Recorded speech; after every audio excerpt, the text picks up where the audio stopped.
Have you ever looked in the mirror and felt like a stranger? Like the reflection staring back at you was blurred by a lifetime of rejection, abandonment, or the quiet shame of never feeling good enough?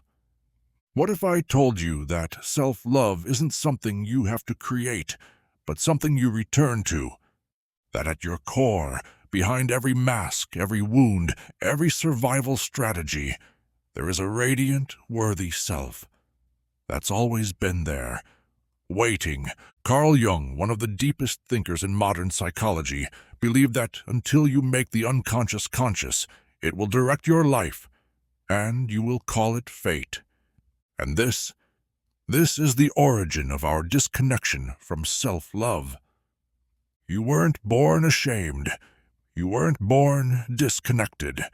You learned it through the silence of unmet needs, through the trauma of being too much or not enough, through a world that asked you to perform rather than be. But now, you're being called back to truth, back to love, back to you. Welcome to Philosophia, the space where psychology meets soul. In this video, we're going to explore self-love not as a surface-level act, but as a deep psychological and spiritual return to your essence. We'll dive into the shadows that block it, the childhood imprints that distort it, and the philosophy that frees it. If you're new here, and something in this already resonates with the deepest part of your being, subscribe now. This is a home for seekers, for old souls, for those ready to feel whole again. If you're ready to dive deeper and meet all the parts of yourself, you can download the ebook on self-love and shadow work, a guide to help you heal and integrate the parts of you that have been hidden so you can love yourself fully and live a life of truth, depth, and inner peace. You'll find the link in the description below.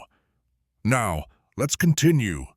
In Jungian psychology, there is a concept called the shadow.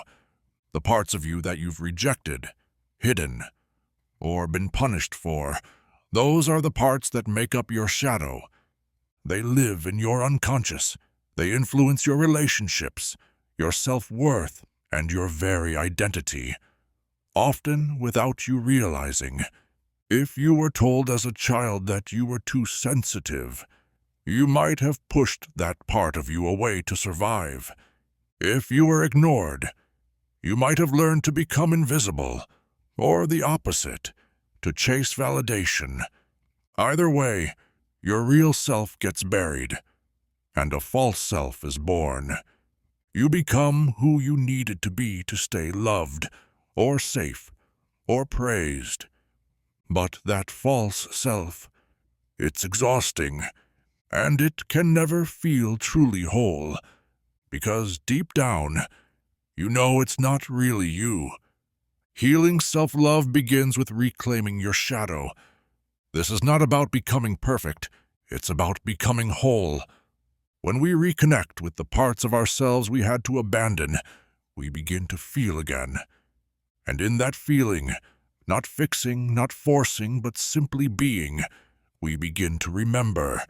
Pause here. Let your body absorb that. Not everything that hurts you has to be understood right away. Some truths only reveal themselves when we stop running from them.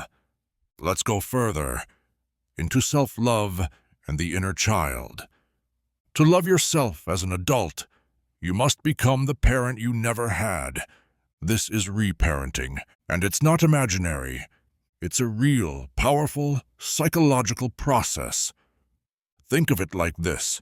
Your inner child is still living inside you. Every time you reject yourself, you're repeating what the adults in your life did. Reparenting is how you break the cycle, how you stop abandoning yourself, and start showing up. That means giving yourself consistency, safety, comfort, permission to feel, encouragement without pressure. Reparenting also means learning to pause when you feel overwhelmed, learning to soothe yourself, not through distraction, but through presence. It means changing your self-talk from I should have known better. 2. I did the best I could with what I had. It means learning how to rest without guilt, to nourish your body without shame, to ask for what you need, even if your voice shakes. And sometimes, reprinting means grieving the love you didn't receive, letting the tears come, letting the anger rise, letting your body express what it never could. You're not too late. You're right on time. Your child self is still listening. Now let's talk about self-love and boundaries. One of the deepest betrayals of self-love is people-pleasing. Because in trying to be everything for everyone, you become nothing for yourself. We do this because we were taught, often unconsciously, that love must be earned, that to be accepted, we must shape-shift. But every time you say yes when you mean no, you're telling your nervous system your needs don't matter. Every time you stay silent to avoid conflict, you bury a truth inside your body. Ask yourself, where did I learn that saying no made me unlovable? When did I first believe that my boundaries would hurt others more than they protected me? Self-love is learning how to disappoint others in order to stay loyal to yourself. Let that sink in. You are allowed to disappoint people and still be good and still be loved. Now breathe.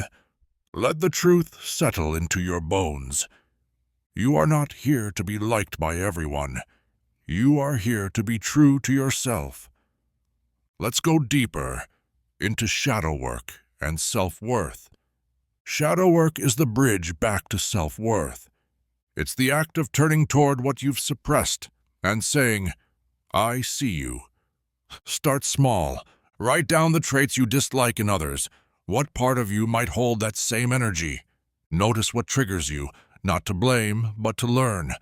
Ask, what part of me is asking for attention right now? Shadow work isn't about indulging every impulse. It's about understanding it. Because understanding is love, and love is healing. Jung said, one does not become enlightened by imagining figures of light, but by making the darkness conscious. That's what this is. Not pretending to be healed, not performing wholeness, but facing your own depth with tenderness and truth. Shadow work brings up grief, rage, longing, but it also brings back your power. You begin to see that nothing in you is unlovable, not even the messiest parts, especially the messiest parts. And now, let's finish with a truth your soul may already know. What if I told you? Your soul chose this life, this body, these wounds, not as punishment, but as curriculum. You incarnated here, not to chase perfection, but to remember wholeness. Every wound is an invitation to awaken. Every trigger, a mirror. Every heartbreak, a portal. Self-love isn't the goal, it's the path, the remembering. You were always enough. You just forgot. Download the ebook on self-love and shadow work, a soulful guide to help you embrace all the parts of yourself you've been taught to suppress. Begin the process of integration so you can finally live with clarity, freedom, and inner peace. The link is in the description. And if this resonated with you, if you felt it not just in your mind, but in your body, in your bones, in your soul, please subscribe and hit the notification bell so you can continue to dive deeper into shadow integration, emotional healing, and the remembering of who you really are. Welcome home.